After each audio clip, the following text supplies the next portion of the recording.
Foi. Bom dia, boa tarde, boa noite. Está no ar mais um Ministério Cast. Eu sou o Felipe Scarinzi, apaixonado por inovação e maratonista. Eu sou Xixa Kaiser, editor de podcasts e especialista em inovação. Eu sou Marcelo Rodrigues e sou convidado aí novamente dos meus queridos amigos que são esses hosts maravilhosos desse programa e estou muito contente com o convite. Muito bom, começamos com elogio, a gente gosta de elogio. Eu aproveito, Marcelo, além de agradecer a tua participação e o elogio, para desejar um feliz Dia Nacional do Radialista. Esses seres maravilhosos que andaram para que a gente pudesse correr, né? Eles que começaram tudo que a gente está fazendo aqui hoje. Um abraço para todos os radialistas desse nosso Brasil. Caralho, que speech bom esse teu aí. O meu é para de designer gráfico, para lembrar os meus tempos de curso de 5, sei lá, quantos encontros que foram para aprender a mexer no Photoshop e no Illustrator há uns 8 anos atrás. Seguindo na mesma linha, então, meu feliz dia vai para o Dia Nacional da Língua Portuguesa. Eu gosto tanto de ler, então aí fica o registro desse dia especial da nossa língua pátria. A última flor do Lácio. A última flor do Lácio, muito bom. Marcelo, tu como um bom participante aí de Ministério Cast, sabe que a gente não começa o nosso episódio sem antes passar pelo nosso querido e amado aquecimento, o Mokai Game. Já chama a vinheta do Mokai Game aí, por favor.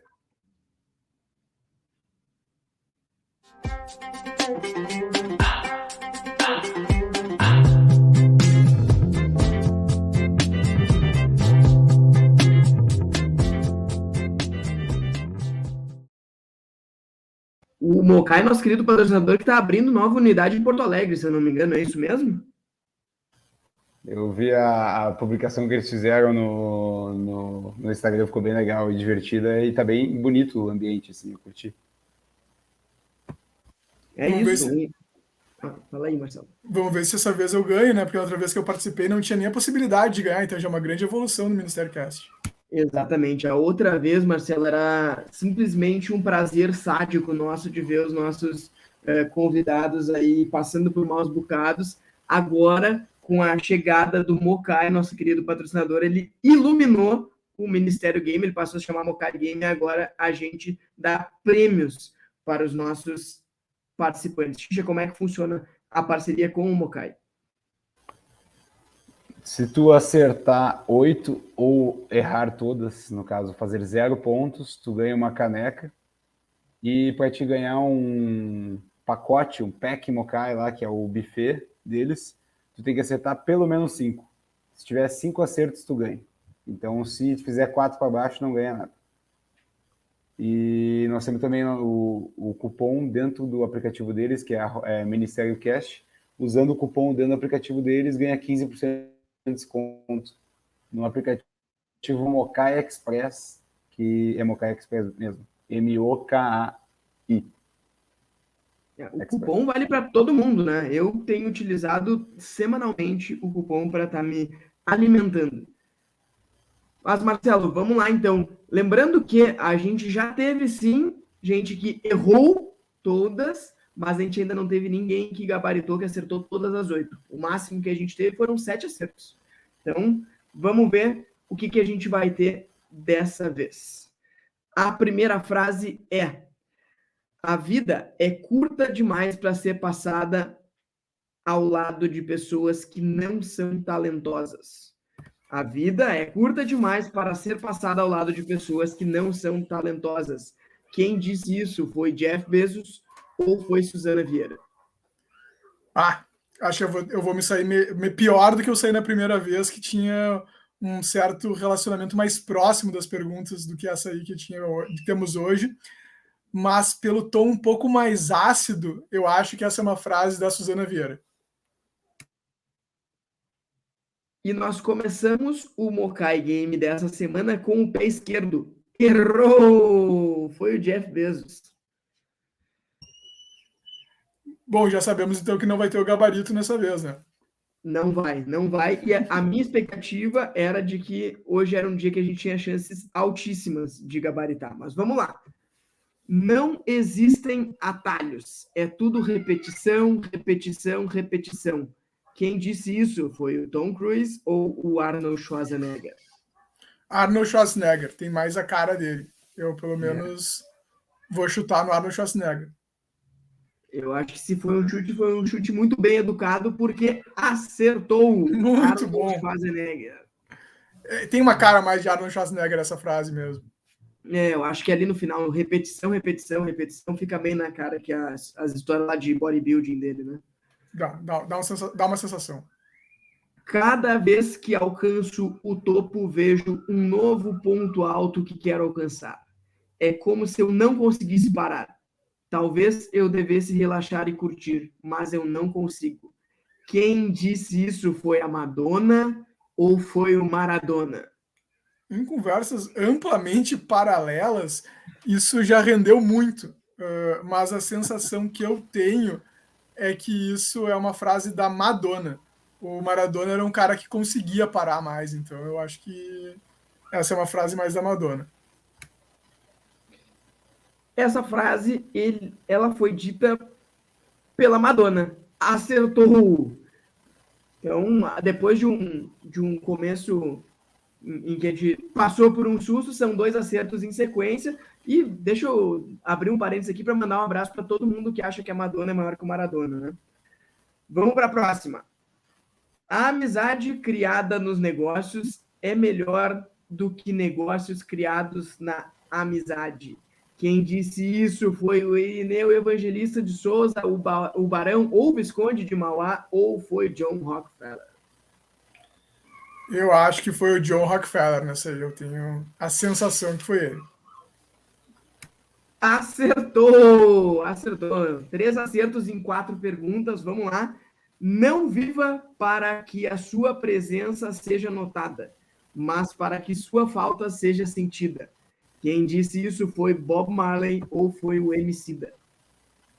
Essa frase é mais velha do que o Emicida. Então eu vou de Bob Marley nessa frase, até porque se a gente entrar com o Emicida aqui, eu até vou ser capaz de contestar que foi ele realmente que criou essa frase.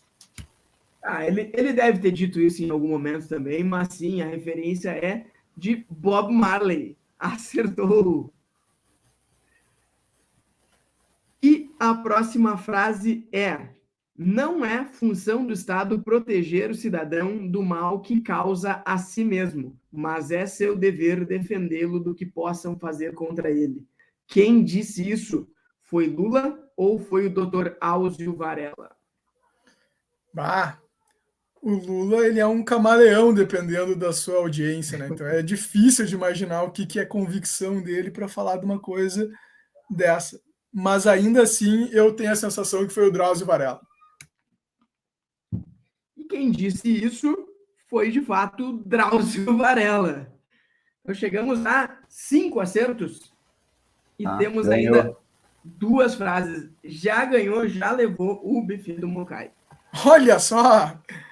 Muito bom. Então, já não vai embora de mãos abanando esse feriado aqui, né? Nós estamos gravando no dia 2 de novembro, para quem não sabe, esse feriado já rendeu aí para o Marcelo. A educação é o gasto para a defesa mais efetivo que existe. Quem disse isso foi Kofi Annan ou foi Fidel Castro? Puxa. De novo, né? O Fidel também era um cara bom de vender frases para o público que interessava na dada circunstância. Mas eu acho que é uma frase mais ONU. Então, acho que foi o Kofi Annan. Acertou! Chegamos a 6 acertos. E a derradeira, a última frase do Mocai Game dessa semana é: esses pastores querem a estação de rádio e dinheiro. São adoradores dos bezerros de ouro. E aqui eu vi que eu botei o Lula mais de uma vez hoje. Hoje eu tava com o Lula na cabeça. Quem disse isso? Foi o Lula ou foi o Brizola? De novo, a gente fica nessa dificuldade, né? O Lula sempre capaz de mobilizar as frases deles para dependendo da audiência, mas pela veemência da frase, ela tem uma retórica mais Brizola. Então eu diria que é o Brizola. Bom, não fosse aquele primeiro erro, a gente teria correspondido às expectativas. De fato, Brizola, 7 acertos, Marcelo. Eu superestimei a Suzana Vieira. Eu acho que esse foi talvez uma das grandes dificuldades que eu tive na minha jornada no Ministério Cast, é ver na Suzana Vieira uma frase que, enfim, ela não disse. Fica um aprendizado para mim. Eu coloquei a casca de banana de propósito. Ela fala muito desse tipo de coisa, né? Então poderia ser a Suzana Vieira. Ela é uma boa frasista também. Ela aparece muitas vezes no Mokai Game. Eu respeito a história dela e fico muito contente agora que hoje ganhei até o jogo do Mokai, né? Então já é um upgrade bom para mim, fico bem feliz. Exatamente. E sem mais delongas, nós vamos para a pauta dessa semana. O episódio de hoje ele se chama O Seguro Morreu de Velho, mas Morreu. Tem vinheta da pauta, bicho. Pois é, mas daí tu toca a vinheta logo a hora que eu terminar, tu toca e daí eu volto falando. Tá bom. Posso tocar? À vontade.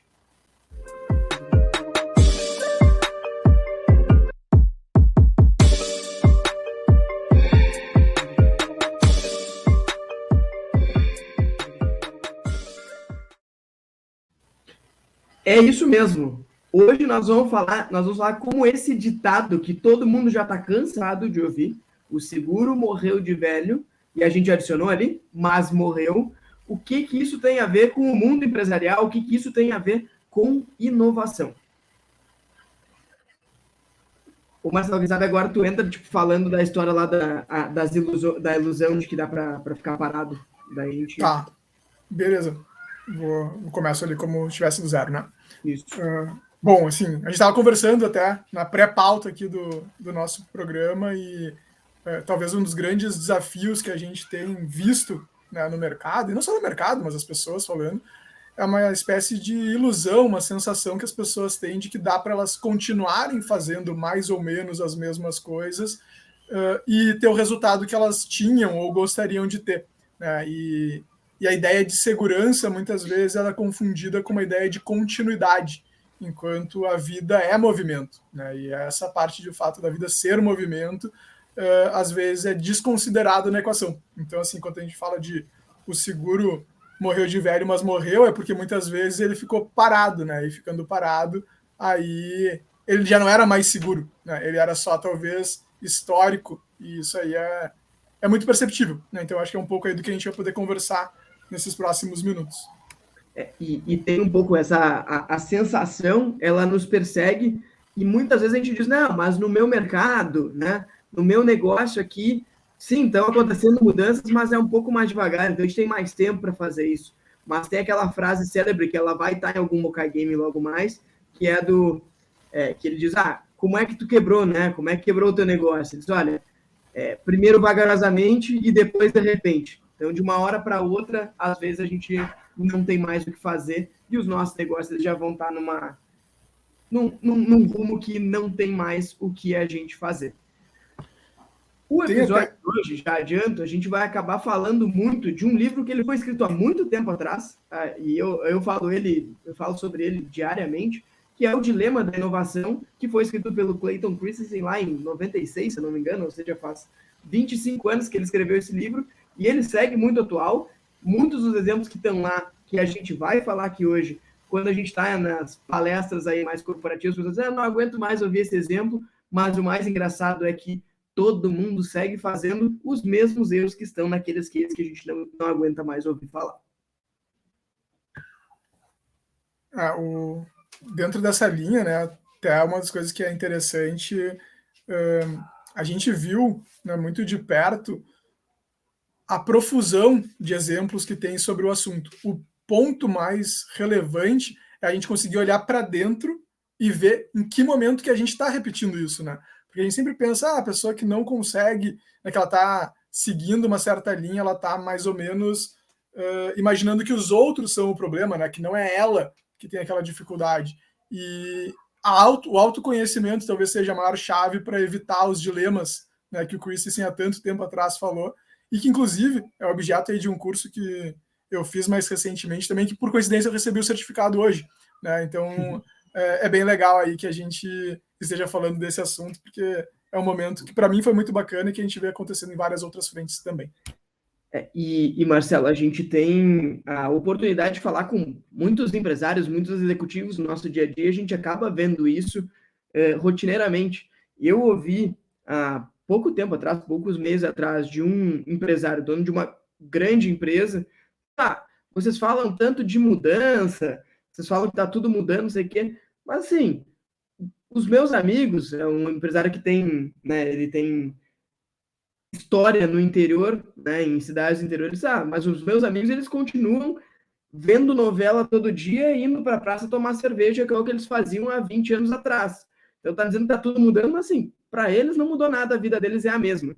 Só que, né, podemos falar uma série de coisas que mudou, inclusive na história de ir na praça e de ver a novela. Provavelmente já estava vendo a novela no streaming, provavelmente a cerveja já é uma cerveja que não é aquela cerveja que é feita, né, a poucos quilômetros de distância, já está tomando uma cerveja que às vezes é feita fora do Brasil, ou pelo menos que a marca é de fora do Brasil, é uma coisa que a gente não tinha 20 anos atrás. Então, assim, as coisas mudaram, ele está lá, provavelmente com uma caixinha de som Bluetooth, ouvindo uma música diretamente do celular dele no Spotify. Então, assim, até ir na praça tomar cerveja já está diferente, e às vezes a gente não está percebendo essa mudança acontecer. Tem uma certa armadilha do sucesso também, né? Porque quando as coisas começam a dar certo, a gente faz uma história meio que olhando para trás, né? A gente fez A mais 2, mais B, mais Y, e aí deu certo. E às vezes a gente não entende o que de fato era Y, né? O que de fato era B. O exemplo da praça, né? De ir na praça é um negócio interessante mesmo, porque talvez um tempo atrás fosse num carro, né? Num sonzão de um carro, aí de repente a audiência da rádio virou um Spotify, né? A praça até pode ser a mesma, mas isso não quer dizer que o anunciante da rádio tenha o mesmo resultado.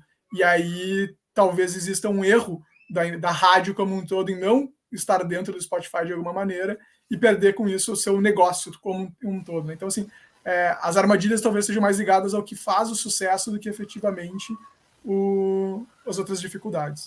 Eu tenho uma historinha rápida para contar para vocês aí sobre as lives que a gente está fazendo ali na empresa dos meus pais, da Cate Calçados, que o Instagram da empresa ele tem, sei lá, 25 mil seguidores, alguma coisa assim, e a gente nunca tinha aprofundado em usar isso a nosso favor. Daí a gente começou a fazer as lives assim, minha mãe entra, começa a mostrar a loja, mostra os funcionários, pergunta o que a galera quer ver, e o pessoal mostra assim, os produtos e tudo mais. E daí no dia, acho que pela live, printando assim a imagem, eles venderam 5, 4 pares. Só que nos dias seguintes, no decorrer assim, da semana, teve gente que foi na loja porque tipo, nem sabia que tinha loja aqui na cidade, nem sabia que vocês estavam abertos, nem sabia ainda que ainda existia. E tem um pessoal que não sai mais para comprar, então eles foram lá justamente para ver a minha mãe na loja. Foram lá porque... Ou então teve tipo, uma pessoa de São Paulo que comprou porque viu que minha mãe existia, porque ela comprava na Cate Calçados e nunca tinha visto minha mãe fisicamente. Aí quando ela entrou na live viu que era a Cate, dela, olha que legal, queria prestigiar vocês, comprou e daí pediu pra gente entregar pelo site. Então, tipo, era um recurso que a gente tinha, que a gente nunca tinha usado, e agora a gente começou a planejar e fazer tipo uma organização de 2 em 2 semanas, 3 em 3 semanas, fazer uma live com minha mãe, vai lá apresentar e fazer assim, tipo, ficar mandando abraço pra galera que fica pedindo abraço nos comentários. E daí, tipo, isso realmente tá fluindo, é uma coisa que nós tinha total acesso há muito tempo e a gente nunca tinha feito. E tá dando uma certa diferença, assim, pelo menos um gás extra, assim, no clima da empresa, porque tá bem difícil no setor calçadista, assim. Isso é uma coisa de vida e movimento, né? Assim, a gente falou no início um pouco disso, mas quanto mais se movimenta, mais chance tem de algumas coisas acontecerem. E aí tem um outro ponto também que é muito ligado a essa questão do seguro ou não seguro, dilema de inovação, etc., que é a questão do modelo mental, né? Muitas vezes a gente acha que para vender mais e fazer uma divulgação precisaria fazer alguma coisa que tradicionalmente era, sei lá, um outdoor, e aí tu traz para o mundo online. Não, às vezes o que a pessoa queria mais era uma conversa que nem era possível no outdoor, né? Então o modelo mental vai se ajustando e quem não consegue se ajustar aí acaba tendo uma grande dificuldade, né? Então, de alguma maneira, o Instagram está mais parecido aí nesse caso com aquela pessoa que ficava na frente da loja contando tudo o que estava acontecendo, só que numa escala muito diferente e que lá atrás deu muito certo, né? E agora começa a dar certo de outras formas também. Bem legal. Eu queria resgatar a história que o Marcelo estava falando antes ali, da armadilha do sucesso, que eu acho que é uma dos principais pontos que a gente vê, principalmente no livro e no curso, né, Marcelo? Mas que a gente, quando ouve aqueles cases que a gente não aguenta mais ouvir, Kodak, Blockbuster, aquela história de que Kodak inventou a máquina digital e eles não queriam deixar de vender filme. A Blockbuster quebrou, não por causa do Netflix, mas quebrou porque cobrava as multas, não sei o quê, que ninguém mais aguenta falar. Mas o ponto é, essas empresas, elas, quando a gente conta a história delas, parece que elas quebraram porque elas são ruins, porque as pessoas que estão lá, elas não entenderam o que estão acontecendo, ou porque eram, né, executivos que não eram bem preparados. E é exatamente o contrário disso que acontece. Né? Na verdade, as pessoas que estavam, né, à frente da Kodak e que estavam à frente da Blockbuster, elas eram pessoas de extremo sucesso, pessoas extremamente competentes e pessoas que eram muito boas para fazer aqueles negócios rodarem da forma como eles rodavam. Talvez elas não fossem boas para fazer o negócio, né? Tirar a pessoa da Blockbuster e botar na Netflix, talvez fosse uma coisa diferente. Mas eram pessoas que eram extremamente boas, extremamente competentes e de muito, muito sucesso. E essa é uma armadilha que a gente acaba caindo muitas vezes. É uma coisa que é bem impressionante, porque muito provavelmente uma parcela grande do fracasso dessas organizações está ligado ao fato de que eles tinham pessoas muito boas fazendo aquilo que elas não deveriam estar fazendo, mas fazendo tão bem que aquilo se manteve ao longo do tempo. Aquilo lá conseguiu ter uma sobrevida adicional exatamente por eles terem uns caras muito bons fazendo talvez aquilo que não precisasse mais ser feito. E esse tipo de exercício é muito comum, né? Porque às vezes as pessoas, é bem isso que o Felipe estava falando, né? Aquela sensação, os caras não sabiam isso, ou como é que eles não viram a evolução do negócio. Mas não foi que eles não viram, eles tomaram decisões muito erradas. Uma das coisas que tem, assim, que é bem característica, né, desse framework ali, que é algo bem legal de ser trabalhado também, é o fato de que é muito comum as empresas, as organizações abrirem mão dos clientes ruins, né, e aquilo que eles acham que são clientes ruins. E isso é o oposto do que essa teoria propõe, né, que é tu ir para uma linha muito mais de democratização de acesso e talvez até de produtos com valores menores, numa maior escala, mas essa mudança de percepção ela acaba acontecendo e é onde acaba tendo muitas vezes a disrupção do negócio, né? Então, de um lado a empresa está indo para cada vez clientes que pagam mais e mais e mais por produtos mais complexos, e daqui um pouco vem alguém que faz algo mais simples, esse algo mais simples, mais barato, e vai lá e mexe com tudo, né? E aí não interessa que o cara era um gênio fazendo uma operação complexa, porque as pessoas querem comprar um produto mais barato e mais simples. E aí toda a estrutura acaba se desmontando. É um pouco do que acontece com a TV a cabo, né? Que a gente vê, de certa forma, tendo que se reinventar aí, principalmente a partir do surgimento, né? Da melhora da internet, da banda larga de uma forma geral, mas do surgimento de plataformas de streaming como o Netflix, como o YouTube, como o Spotify e assim por diante, porque a TV a cabo, na verdade, ela tem lá seus 400 canais e qualquer um de nós aqui, e eu conheço o Xixi e o Marcelo, eu sei que eles assistem basicamente os mesmos canais do que eu, a gente assiste a uns 3, 4, 5 canais, né? No nosso caso aqui, a gente vai assistir aos canais de esporte, eventualmente a Globo News ou algo do tipo, e acabou. E a gente está pagando por todos os canais. E a gente paga, sei lá, R$200 por mês por isso. Quando chega alguém, né, a TV a cabo, ele está olhando lá para os clientes deles que pagam mais caro, que são aqueles que, além do pacote básico, compram o pacote de esporte, o pacote de filme, o pacote de não sei o quê, tem internet, tem telefone junto. Ele está olhando a família, que às vezes para a família faz sentido, né? Tem lá uma pessoa que gosta mais de esporte, tem uma pessoa que gosta mais daqueles canais de variedade, tem as crianças que assistem, né, o desenho animado, e daí tudo isso está no pacote e faz sentido, e tu começa a olhar para aqueles clientes que pagam mais e começa a fazer mais entrega para aqueles clientes. Mas aqueles que estão mais embaixo, que tem o pacote mais básico e estão sendo super atendidos, né, tem mais coisa do que eles gostariam de estar pagando, eles estão pagando mais do que eles gostariam. Aí chega alguém com uma solução que é boa o suficiente para aquelas pessoas, cobrando mais barato, e começa a roubar aqueles clientes que estão, né, mais abaixo no teu espectro ali de quem está trazendo mais receita e mais margem para o teu negócio. E daí tu perde aqueles clientes e diz, tá, não tem problema, porque os meus clientes mais importantes são aqueles de cima e estou confortável de perder. o que acontece é que aquela solução de baixo ela vai ficando melhor. E à medida que ela vai ficando melhor, ela não, já, daqui a pouco ela já não está atendendo só os teus clientes lá de baixo da pirâmide, já são os de baixo e um pouquinho mais. E daí tu ainda diz, não, tá tudo bem, vou me especializar ainda mais naquele de cima.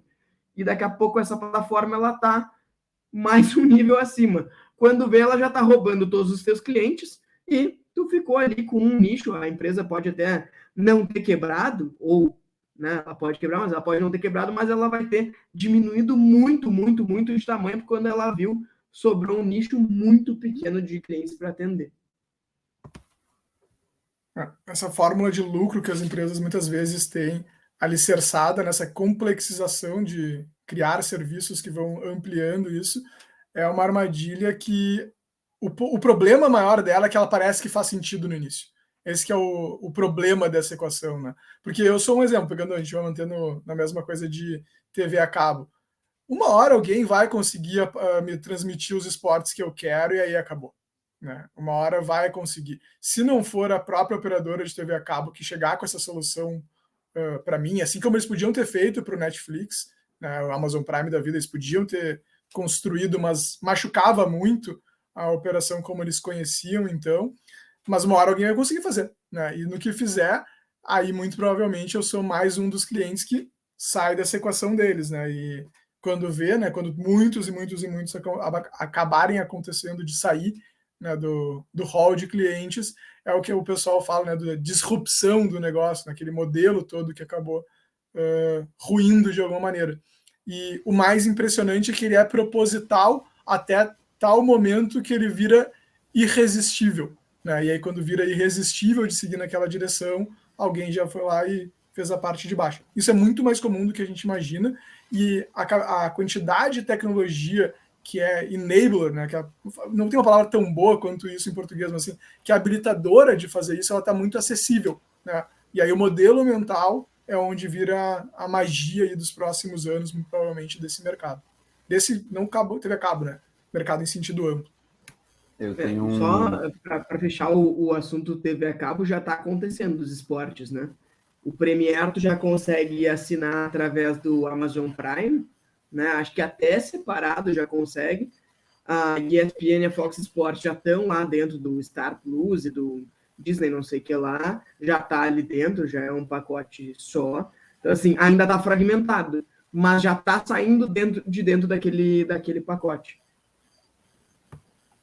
Eu tenho um breve case para contar de que eu olhava olhar jogo do Grêmio agora é uma desgraça, né? Então não é uma coisa que eu estou fazendo com muita prática. Eu tenho me divertido. Quando eu não olho, então eu só fico olhando no celular, assim, tipo, eu boto ali para ver quanto é que tá o jogo, de eu ver se tá 1-0, se tá, normalmente o Grêmio tá perdendo. Aí se eu quero ver o gol que aconteceu no momento, eu entro no celular, entro no Instagram e coloco na busca Grêmio, porque em algum lugar, algum usuário de algum lugar gravou o gol e postou. Em poucos segundos, até acho que por direitos a pessoa perde o vídeo, não vai adiante. Mas assim, para ver aquele momento, aquele gol, naquela hora, funciona. Então eu boto lá, busca Grêmio, dá alguém que fez um Reels lá com o gol do Grêmio, eu olho rapidinho, fecho e ó, não quero mais ver nada e passo adiante. Então esse tem sido o meu método de ver os jogos do Grêmio, pelo menos pelo segundo do gol que o Grêmio tomou, que é o meu modus operandi recentemente, porque olhar um jogo do Grêmio anda sendo uma desgraça e uma tristeza. Essa fragmentação é um negócio interessante, né? Porque todo mundo achava que seria bom. A gente descobriu na prática que era melhor quando a Globo tinha o controle total e nos botava direitinho no horário certo, ou na Globo ou no Sport TV. Né? Isso, todo mundo imaginou o contrário. Quando desmembrou isso tudo, agora tu tem que achar no SBT, na Fox, na ESPN, aí tem a Premiere, aí tem o canal Comebol. Isso acabou sendo mais... esse foi algo que eu acho que ninguém conseguiu antecipar, né? Que quando pulverizasse, ia ficar pior pra gente. Não, pior é quando o jogo é contra o Atlético Paranaense, né? Que é quando o jogo é contra o Atlético Paranaense lá na Arena da Baixada, que só é transmitido pela TV deles, e daí a TV deles é só para quem é sócio do Atlético Paranaense. Eu não vou ser sócio do Atlético Paranaense, não importa se custar R$10, eu não serei. E daí o cara tem que ir atrás de link pirata ou qualquer coisa do tipo, porque é o único jeito de ver o jogo. Eu espero, assim, de coração, que o Atlético Paranaense vá fazer companhia ao Grêmio na segunda divisão no ano que vem, para a gente não passar por isso. E, bom, né, quem está na segunda divisão já tem bastante sofrimento. Se isso acontecer, vai ser muito inútil para mim, porque aí eu vou continuar tendo esse mesmo problema no que vem. Então, eu espero que eles continuem na primeira divisão, para, já que a gente vai cair, é o que tudo indica, lamentavelmente, é o que vai acontecer, pelo menos desse sofrimento a gente seja poupado. Mas vamos voltar para a nossa pauta aqui, que os nossos ouvintes eles não vieram ouvir, né, as lamúrias dos gremistas rebaixados. Né? Apesar de que, com certeza, tem pessoas como eu que podem ter um prazer sádico em cima disso. A gente falava sobre como a fragmentação ela parecia que seria boa nesse caso. E, cara, ela adiciona muita complexidade na nossa vida. Então, o normal é isso, né? Tu começa fragmentando o negócio. Na verdade, é o contrário. A história do negócio é a primeira coisa que tu consolida, porque a primeira coisa que a gente busca no mercado novo, em geral, é que ela tenha confiabilidade, né? Então, quando tem alguma coisa nova, tu vai atrás do mais confiável, mas à medida que atingir um determinado nível de confiabilidade, a gente está confortável em fragmentar isso. Mas nesse caso da TV a cabo é inevitável que passe por um novo processo de consolidação, porque hoje a experiência está ruim, né? Hoje, tu vai procurar um filme, tu tem que ver se ele tá no Netflix, se ele tá no Amazon Prime, se ele tá no NetNow, se ele tá no Globoplay, no Disney Plus. Tu não sabe aonde achar tudo. Precisa... Até esses tempos eu dei a dica lá daquele aplicativo, né, do Just Watch, que tu vai lá, escreve, e daí ele te diz onde é que tu consegue encontrar. Mas, pô, isso é chato demais, né? É muito chato. Tu tinha que escrever e já sair vendo o filme e já era tudo na mesma plataforma. Isso deve acontecer em algum momento, deve ter um movimento de consolidação desse mercado novamente, né? Espera um momento que vai ser no óculos do Facebook que tu vai ver o filme, tu só vai falar ali, quero ver o filme tal, aparece na tela aqui e toca na tua frente o filme. Aí vai ser bom.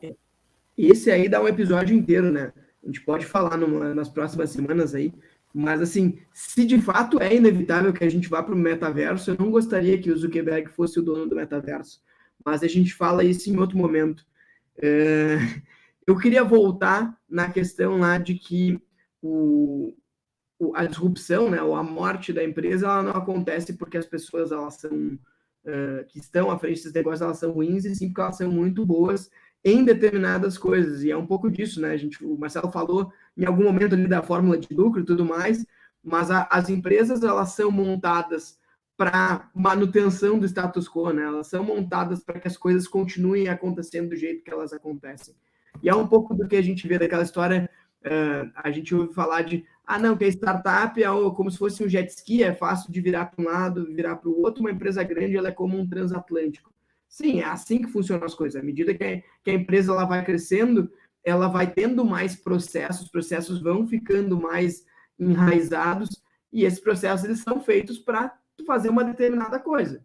Então, assim, fazendo uma analogia, a empresa ela vai cada vez ficando mais especializada em determinada coisa. Então, a gente chama uma ferramenta, daqui a pouco a empresa ela vai virando, ela começa com, sei lá, alguma coisa que seja mais flexível, tu pode fazer para qualquer coisa, pode usar qualquer coisa, uma faquinha, né? Uma faca que tu pode usar para cortar, mas tu pode usar também para apertar um parafuso, se tu usar o cantinho da faca. Daqui a pouco ela virou uma motosserra, ela é muito boa em cortar, mas ela não serve mais para fazer outras coisas. Então a empresa ela vai passar por esse enraizamento de processos. E à medida que ela ficou muito boa em fazer uma determinada coisa, e aquela coisa ela já não gera mais tanto valor, né, para os consumidores, ela começa a ficar irrelevante. E tem um ponto que ele é interessante, né, que quando a gente fala sobre essa questão da inovação em sentido amplo, todo mundo imagina que os inimigos da inovação dentro da organização são os camaradas assim resistentes, conservadores, que estão distantes do negócio, que não conseguem entregar o resultado deles tão bem ou algo do gênero. E isso não é tão verdade assim, né? Não que não exista alguma resistência nesse sentido, mas é mais comum que a resistência mais forte venha de pessoas que são competentes naquilo que, nesse momento, parece fazer sentido, mas que não está alinhado ao que é o futuro do negócio, e elas querem muito continuar fazendo aquilo porque eles conseguem ter um resultado de curto prazo naquilo que eles já sabem fazer, naquilo que eles já estão operando. E essa resistência que dá com resultados que parecem bons no curto prazo, mas estão estrategicamente desalocados, é uma das coisas que mais machuca, porque vai levando a organização com resultados para aquilo que não necessariamente é o futuro dela, né? E essa equação ali, ela é muito difícil, porque é uma pessoa boa, muito competente, que está tendo um resultado bom de curto prazo, só que mesmo assim é ali que é a dificuldade, né? Então, como lidar com isso dentro das fórmulas de lucro, dentro do processo, dentro da cultura da empresa, é uma das chaves mais difíceis de mexer, mas mais importantes até do que as outras, né? Que é, por isso todo mundo fala assim, talentos, como é que eu faço meus talentos? Mais do que ter ou não ter talentos na equipe, é como que tu direciona esses talentos para o lugar certo, né? Até porque aí eles conseguem participar dessa construção de futuro de uma forma que satisfaz mais eles, né? Então, toda essa moldura, ela é muito importante para conseguir construir essas soluções, né? Porque imagina, um cara que é muito bom em fazer uma venda de R$1 milhão, ele faz uma por mês, ele é um gênio nisso, nesse cara, talvez ele tenha muita dificuldade de fazer 1.000 vendas de R$1.100. Só que talvez as 1.000 vendas de R$1.100, que até daria um pouco mais de margem para ele, é um processo tão diferente, tão distinto, que machuca ele pessoalmente, né? Então, como tu conduzir essa mudança, muitas vezes acaba sendo necessário tu criar uma outra área, tu criar uma outra unidade de negócio, enfim, tu fazer uma mudança cultural em tempo para ajustar isso. Deixa eu botar isso dentro do case que a gente falou que ninguém mais aguenta ouvir, mas vamos lá, eu vou botar aqui e talvez aqui comecem algumas pessoas a perceber como que já ouviram esse case, talvez não tenham ouvido sobre essa ótica e que elas são os executivos da Kodak. Então, a Kodak, a história que a gente sempre ouve é a Kodak era a maior empresa de fotografia do mundo, eles vendiam, né, ganhavam muito dinheiro vendendo filmes fotográficos, né? Depois ela até tentou se reinventar com aquela história de momentos e não sei o quê, mas no final das contas eles ganhavam dinheiro vendendo filmes fotográficos, era isso a empresa. Quando a gente tem uma empresa que ela ganha dinheiro vendendo filmes fotográficos, todos os incentivos, todos os processos dentro da empresa, eles estão voltados para fazer aquela empresa vender mais filmes fotográficos. Então, assim, o board, né, a diretoria da Kodak, ganhava bônus quando vendia mais filmes fotográficos. Aí chega aquela história de, não, que dentro da Kodak teve a invenção da máquina digital e eles não quiseram ir adiante. Sim, imagina que o cara ganhava a vida vendendo filme fotográfico, ganhava bônus, né, vendendo filme fotográfico, ele comprava o almoço dele, o presente de Natal da família dele, quando vendia mais filme fotográfico. Aí chega um moleque lá, bonitão, dizendo, não, tá aqui, máquina digital, ninguém mais vai comprar filme fotográfico. Tu vai dizer o que pro cara? Tu vai dizer, sai pra lá, tu é maluco, eu preciso ganhar dinheiro vendendo isso aqui, tu tá inventando uma coisa diferente. Não vamos investir nessa tua ideia, porque essa tua ideia vai fazer a gente vender menos e o que a gente quer é vender mais. E daí conta a história como se, nossa, eles não viram que o futuro da fotografia era esse. Cara, ninguém tá vendo o futuro da fotografia. Presidente executivo, o executivo ele é forjado para olhar a curto prazo e entregar o próximo trimestre, ou quem sabe o ano. Ele não vai estar olhando como é que tu vai estar vendendo daqui a 15 anos. Chegou lá, o cara tá vendo filme fotográfico, chegou o cara com a TechPix, ele vai dizer, sai daqui, vai lá, deixa o Juarez vendendo a TechPix no jogo aberto, entendeu? Eu vou continuar vendendo meus filmes aqui. E tem uma coisa também que é legal desse aspecto, que não é que eles começaram, quando que eles perceberam isso, eles começaram a ficar parados ou, sei lá, não davam mais resultados. O que foi o instinto deles, e ali é um ponto importante. Não, cada vez mais a gente vende câmeras caras, boas e muito legais para pessoas que são especialistas em foto, tá todo mundo querendo tirar foto cada vez mais, então as pessoas vão pagar mais caro por essas super câmeras que vão ter um filme mega premium, e isso acabou por alguns momentos, né, meses, anos, inclusive funcionando, né? A gente tem câmeras cada vez melhores. O problema é que isso, do ponto de vista estratégico de médio e longo prazo, era um desastre, né? E não era um desastre porque ele não ia funcionar, era um desastre porque ele ia funcionar exatamente como parecia que ele ia funcionar, que era tu fazer câmeras um pouco melhores, vender um pouco mais caro, ganhar mais por unidade de câmera vendida, mais por filmes que seriam mais premiums, né? Que a gente hoje tem meio que o filtro do Instagram, né? Mas imagina que seria um filtro, um rolo fotográfico mais melhor, simplesmente melhor como um todo.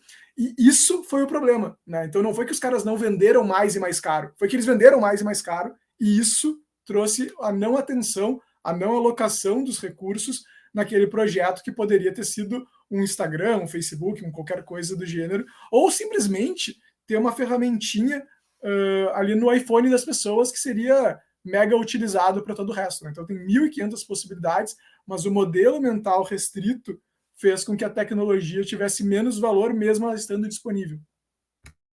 A Kodak quebrou? Essa dúvida eu tenho, não sei, ela quebrou ou não quebrou? Eu acho que ela até existe até hoje e deu uma tentativa de ressurgir, mas assim, a Kodak era a grande empresa, uma das principais empresas do mundo em capacidade de inovação, né? Eles tinham muita patente, eles eram um dos exemplos de inovação no modelo fechado, principalmente, mais eficientes, né? Eles tinham a capacidade de geração tecnológica que poucas empresas tinham. E aí depois até, enfim, sobreviveram de outras formas, até muito com essas patentes e alguns outros produtos menores também, mas nada comparado ao que era e nada comparado ao que era o potencial se eles tivessem, né, ajustado o modelo mental para a alocação dos recursos que viria pela frente. Só ia dizer que essa... Vamos lá, né? Nós estamos imaginando o que aconteceu dentro de uma reunião, né? Mas essa reunião em que eles estão falando, tá, mas para onde é que vai o mercado, já é outra, né? Já saiu a máquina digital, eles estão olhando um para o outro, a água está subindo já, talvez ainda não esteja batendo na bunda, mas a água está subindo. Eles vão, tá, e aí o que a gente vai fazer?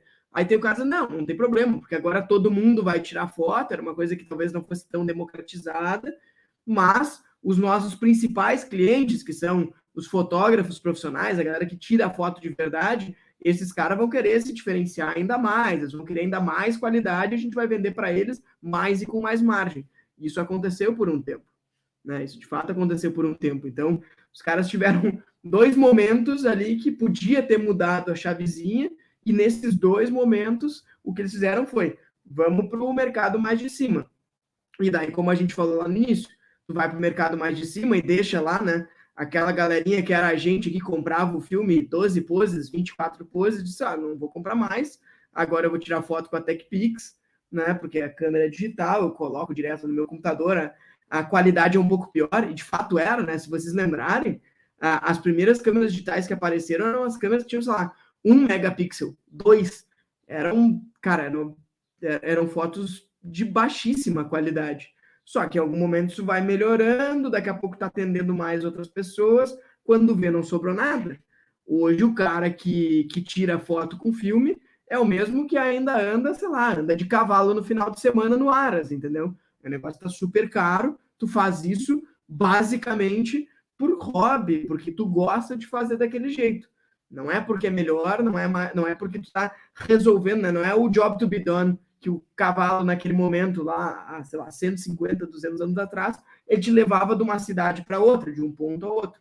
Hoje tu não usa mais o cavalo para isso, né? O cavalo virou um negócio de lazer, assim como a câmera com o filme fotográfico.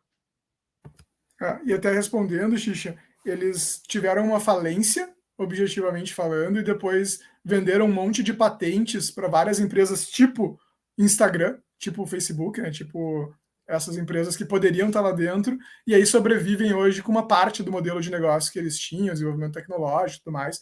Então eles existem, aí até eu estava tentando confirmar aqui na internet, eles seguem existindo, mas com uma fração, né, do que eles eram, e principalmente com uma pequeníssima fração comparado ao que eles tinham de tecnologia, né, que eu acho que talvez seja o grande aprendizado, né, do dilema da inovação, é que a tecnologia é fundamental, ele é habilitador do processo, mas o modelo mental com o qual tu encara aquelas coisas, né, como que tu vai, qual é a solução que tu vai usar para aquela tecnologia, é o grande diferencial aí nem no curto prazo, assim, nem no médio prazo, talvez até no curto prazo mesmo, mas definitivamente no médio e no longo está muito mais conectado a essa approach que tu dá a essa questão, né? O que o Felipe estava falando do jobs to be done, né?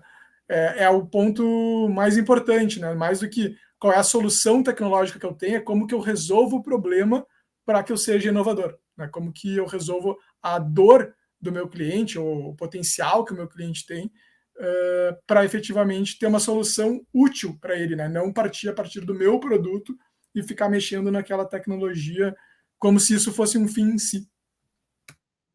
Cara, eu tava pensando aqui enquanto tá falando, eu vou fugir completamente do assunto, mas vou deixar a provocação para ou alguém fazer um estudo, ou a gente buscar esse estudo, ou depois fazer um podcast em cima.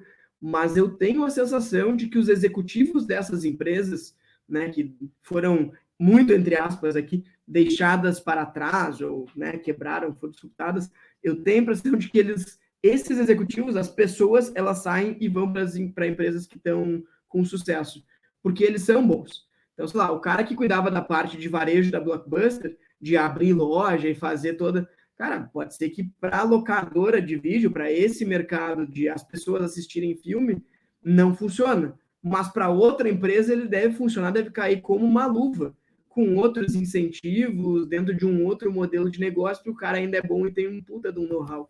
Então, assim, talvez seja a prova de que esses caras, eles de fato são muito bons, né? Eles só estavam ali com os incentivos desalinhados.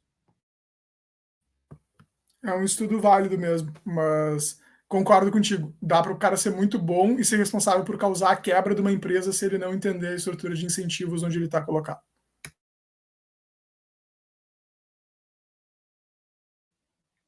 E acho que tem um pouco, Marcelo, é que assim, a gente falou em outro episódio aqui também da diferença lá do executivo e do empreendedor, né?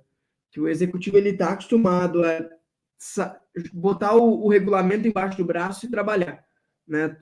O executivo que vai crescer na carreira é aquele que entendeu que, cara, aqui dentro dessa empresa cresce quem vende mais. Ele vai vender que nem maluco e vai crescer. O empreendedor ele já precisa ser mais maleável, né? O empreendedor ele é dono do negócio, ele tem um pouco mais o dele está na reta, vamos dizer assim. Então ele precisa estar entendendo o que está acontecendo.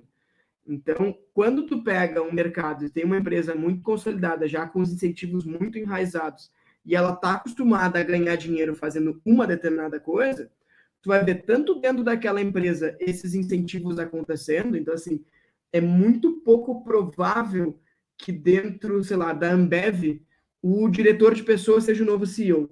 É muito provável que seja o diretor de logística ou o diretor comercial que seja alçado a ser o comandante máximo daquela organização. A mesma coisa, sei lá, dentro de um hotel, né? O hotel, na verdade, é um negócio que é logística, né? O principal, se tu pegar, se tem uma rede de hotéis, né? E chega lá para o cara que é dono de uma rede de hotéis, lá, o cara da... Vamos falar com o Gellen lá da Intercity, vou dizer, cara, qual é o teu hotel bom? Ele vai dizer, não, cara, meu hotel bom é esse aqui da 18 de novembro, porque a gente roda muito rápido os quartos, né? Tem uma taxa de ocupação alta, os espaços que eu tenho aqui para eventos estão sempre alugados, o pessoal sabe usar muito bem, a taxa de ocupação é alta. Isso para uma rede de hotéis faz muito sentido, mas para o Airbnb não. Para o Airbnb pouco importa a parte de logística.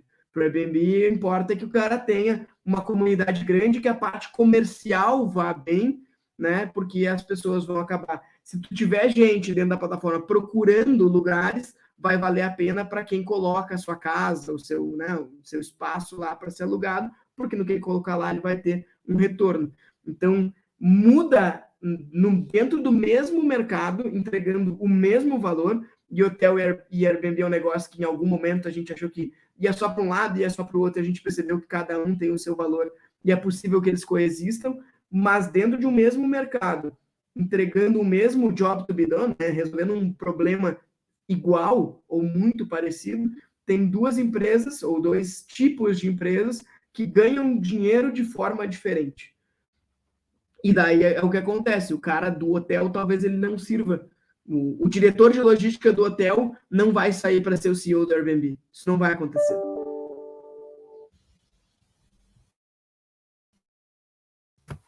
Acho que sim, acho que a gente tem aí um ponto bem importante aí enfim, né, da estrutura de incentivos e das culturas dos negócios, mas principalmente também da capacidade de o Christensen tem essa expressão, né, skate to where the money is, algo nessa linha, e é a capacidade de tu ir alocando a tua energia para onde as oportunidades de negócio estão vindo, e aí faz sentido tu criar dentro da tua estrutura um espaço, né, alguma fórmula que seja mais separada para que essas pessoas dessa forma consigam ser os empreendedores desse negócio de uma forma diferente, né, do que a estrutura tradicional do negócio, né? Então, assim, essa lógica, né, de tu integrar um pouquinho da operação aqui num ambiente menor e ir criando o teu empreendedorismo com essa outra mecanismo, com essa outra cultura, com esses outros processos, acaba sendo a alternativa mais eficiente para a maior parte das dificuldades de inovação, quando, por exemplo, tu tem, sei lá, um hotel e tu quer criar um Airbnb, né? Dentro do hotel não rola, sabe? Assim, é muito difícil. Então, a gente ir ajustando isso culturalmente e separando, muitas vezes, é uma das soluções possíveis. E esse daí, eu acho que é aquela história do mito da garagem é um dos que eu mais gosto da gente falar mal aqui, porque eu realmente não gosto da história de que 2 pessoas na garagem mudaram o mundo, quebraram todas as empresas, não sei o quê. Cara, é muito bonito a gente contar isso, é legal quando a gente está numa palestra, a gente ouvir esse negócio, e tem algumas empresas super relevantes hoje que nasceram dentro de uma garagem de fato, mas assim, quando a gente está falando de uma empresa, eu estou de novo usando até o exemplo do próprio Christensen, o cara do Dilema da Inovação, ele falou, olha, a empresa ela é composta por 3 grandes coisas, vou colocar assim. Uma delas é a fórmula de lucro, né, que o Marcelo falou lá no início, que é como é que ela ganha dinheiro. Né? E no caso, a Kodak ganhava dinheiro vendendo filme fotográfico. A outra coisa são os processos, ou seja, ela tem os incentivos, né? Tem as políticas da empresa que são escritas e elas são repetidas até que elas estão tão enraizadas que aquilo ali está quase no automático e a empresa fica muito boa em fazer aquilo. E tem a terceira coisa que são os recursos. Recurso é tudo aquilo que tu pode comprar e vender, contratar e demitir. Quando a gente está falando de 2 pessoas na garagem, elas têm muita flexibilidade na parte de processo e elas não têm nada a perder na fórmula de lucro, elas podem inventar qualquer coisa, então elas acabam levando vantagem aí porque elas podem inventar algo. Só que vamos lá, né? Por outro lado, aquela empresa já consegue, ela já achou um jeito de ganhar dinheiro, os outros estão procurando, né? Podem procurar um que vá acabar com a forma de ganhar dinheiro dos outros, mas eles estão procurando ainda. Mas quando a gente está falando de recurso, cara, é impossível de competir. 2 pessoas na garagem versus o tamanho que é a Amazon hoje, a Amazon vai ter muito mais dinheiro, vai ter pessoas muito melhor preparadas, vai ter uma rede de relacionamentos muito forte, vai ter uma cadeia de suprimentos muito mais forte, não tem como competir. Então, essa história de criar uma estruturinha separada dentro da empresa e deixar essas pessoas independentes é justamente isso. Libera eles, né, da obrigatoriedade ou do fardo que é tu carregar aquele monte de processo que existe, de tu ser obrigado a servir a uma determinada fórmula de lucro, dá recurso para eles testarem, não precisa dar muito também, porque é importante ter pouco recurso para ser mais criativo, mas dá recurso para eles testarem, e à medida que der certo, acelera. Então, assim, essa história romântica de que 2 pessoas na garagem vão mudar o mundo, cara, vamos com calma, porque é bem mais fácil ter uma garagenzinha dentro da Amazon do que tu ter a garagem ali em Porto Alegre. Até os números são bem claros, né? É só tu pegar e ver o crescimento que a Amazon teve, que o Facebook teve, que o Google teve nesses momentos, até nos momentos de crise, que é um momento necessariamente de consolidação, né, de mercado como um todo, mas ainda assim, nos últimos anos como um todo, eles cresceram muito mais do que a média das microempresas que pegaram numa garagem. Né? Tu pega a maior parte delas, e não foi por falta de boa vontade, né, desses empreendedores, muito pelo contrário, é porque é bastante difícil e eles têm muito menos recursos. Né? E isso é uma parte importante dessa equação. Né? Então, existe ainda uma necessária percepção de clareza sobre isso e o quanto que os incumbentes com as culturas certas muito provavelmente têm uma grande chance de vencer, principalmente se eles souberem ajustar as equipes, ajustar as unidades de negócio, ajustar as estruturas de incentivos na hora certa. Né? Aí é o que a estatística mostra na prática, vis-à-vis o crescimento que as mega empresas com essa cultura têm versus a média de as pequenos negócios que estão surgindo, porque é muito difícil mesmo, é muito difícil empreender sem recurso.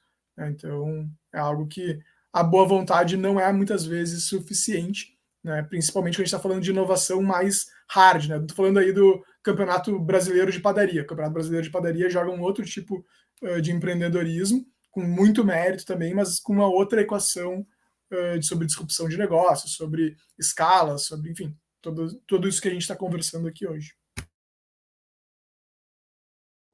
Outro exemplo, outro mercado que eu gosto de falar aqui, eu vou trazer como exemplo para a gente conversar um pouco, é a indústria da música. E até a gente poderia, daqui a pouco a gente faz um post aí no nosso Instagram para mostrar isso, para o pessoal poder ou tá difícil, visualizar.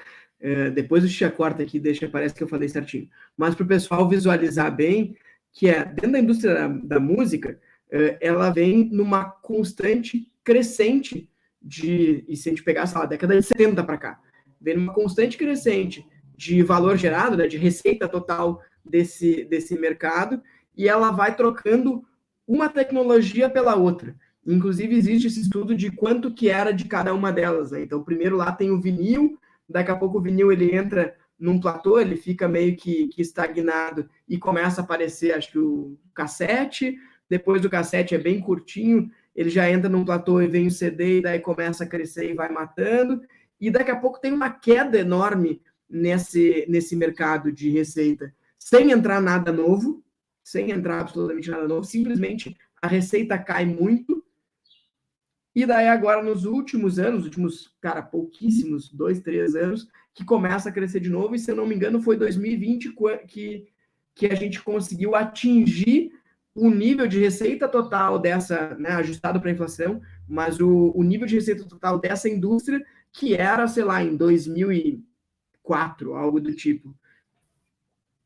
E aí o que acontece? Né? Porque, obviamente, agora a gente achou outro jeito de ganhar dinheiro de novo, tem né, o streaming, a nova tecnologia, e daí a gente volta a crescer e encontra. O que é aquela destruição de valor que aparece ali? Cara, todo mundo, a gente aqui passou por isso, né? Era pirataria. Tinha como baixar as músicas e não mais comprar o CD. Mas acho que o exemplo da indústria da música ele é muito legal porque ele mostra tu mudando completamente a forma de ganhar dinheiro.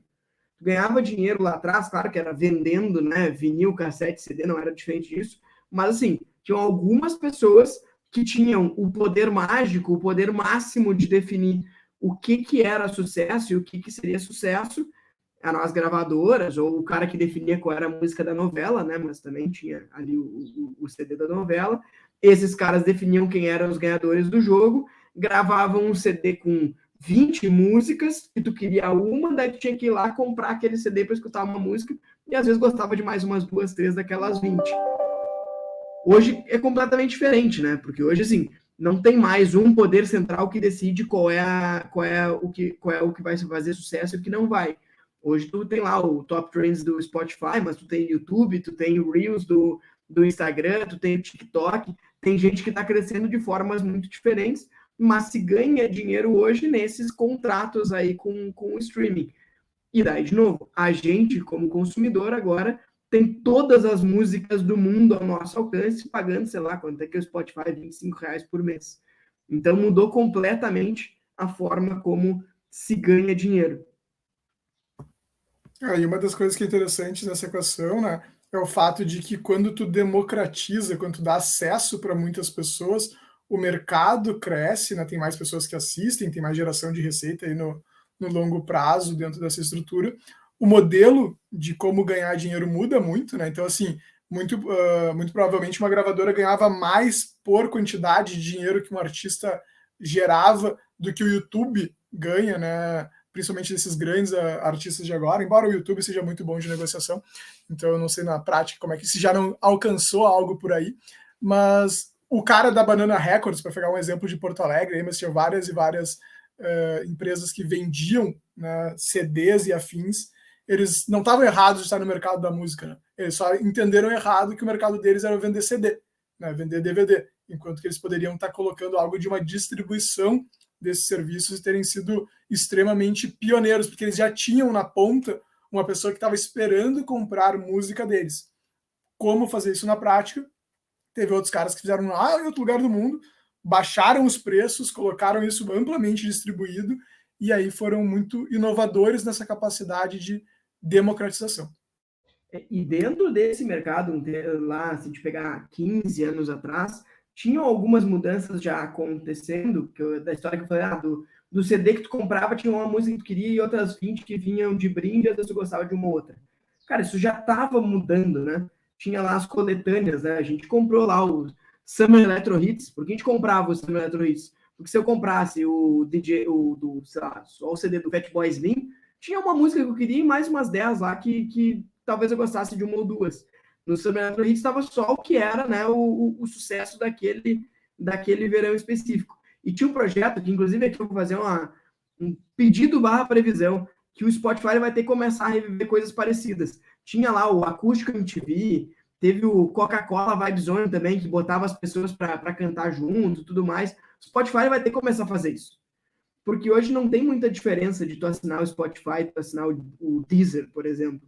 Né? A diferença, cara, tu tem as listas aqui que tu consegue pegar a lista do teu amigo que tá no Spotify, não tá dentro do Amazon Music. Mas, cara, o Amazon Music é de graça. Né? Eu tenho o Amazon Prime, eu tenho o Amazon Music. Para eu começar a usar, é muito pouco. Se começar a ter, né, como tinha o Acústico MTV, tiver os shows da Amazon lá e ter música que só tem dentro da Amazon, e é conteúdo exclusivo da Amazon, e eles já estão fazendo isso para Amazon Prime em filme, eles fazerem isso para música, é um toque, cara, começa a mudar o jogo também. E quem ganha é o consumidor, né? Porque para mim os melhores CDs que saíram ali uns 15 anos atrás, as melhores, né, parcerias que saíram foi dentro lá do Acústico MTV.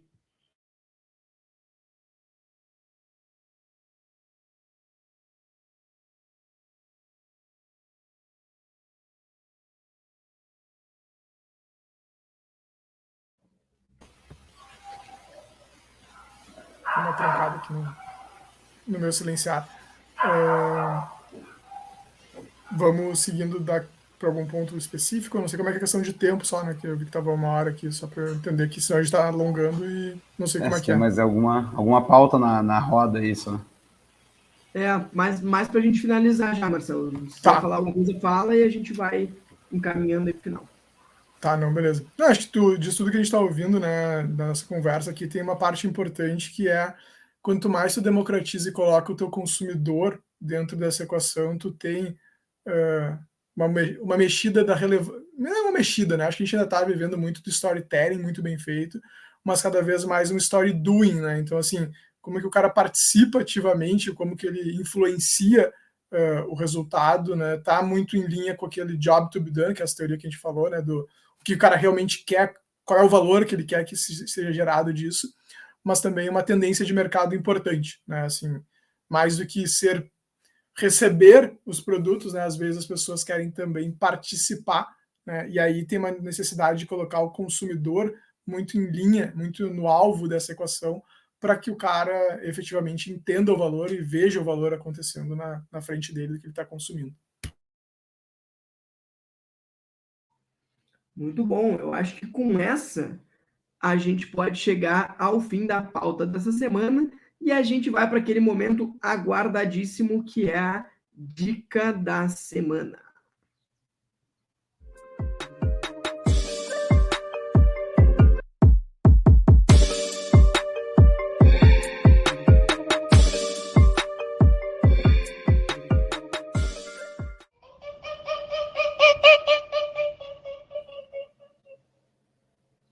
Xixa, qual é a dica que tu vai trazer para os nossos ouvintes essa semana?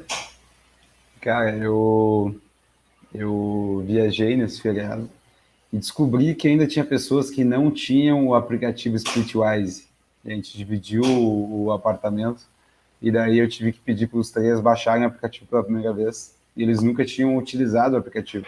O que para mim foi uma afronta perante a tecnologia, de dívidas de final de semana, dívidas de viagem, que ajuda muito. Então, para quem não conhece o Splitwise ou nunca baixou e quiser organizar uma divisão de aluguel com alguém, ou uma viagem, ou qualquer coisa assim, ele simplifica todas as dívidas num lugar só e é maravilhoso.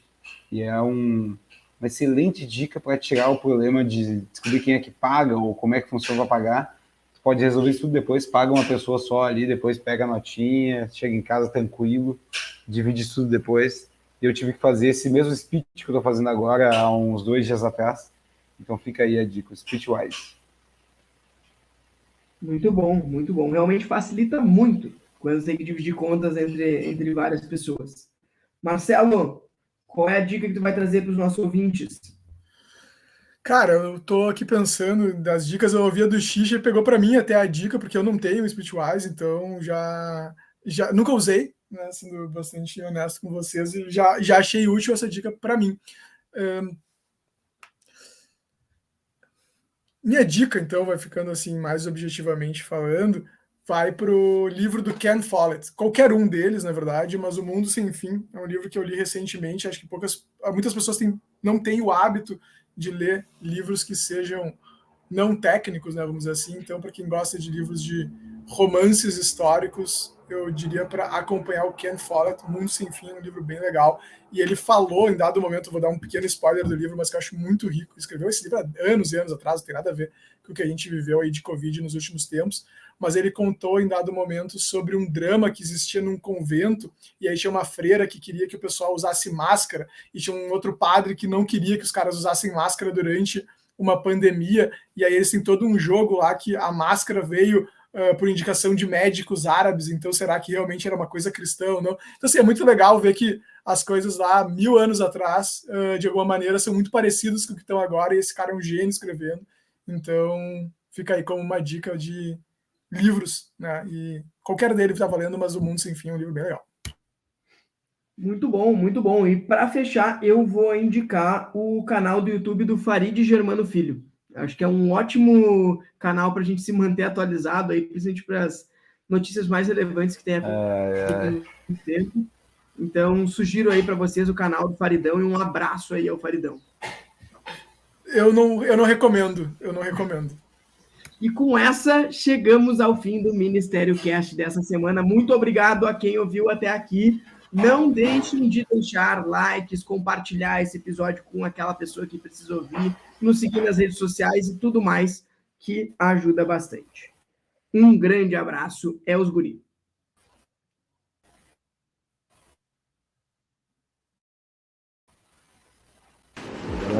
Falou.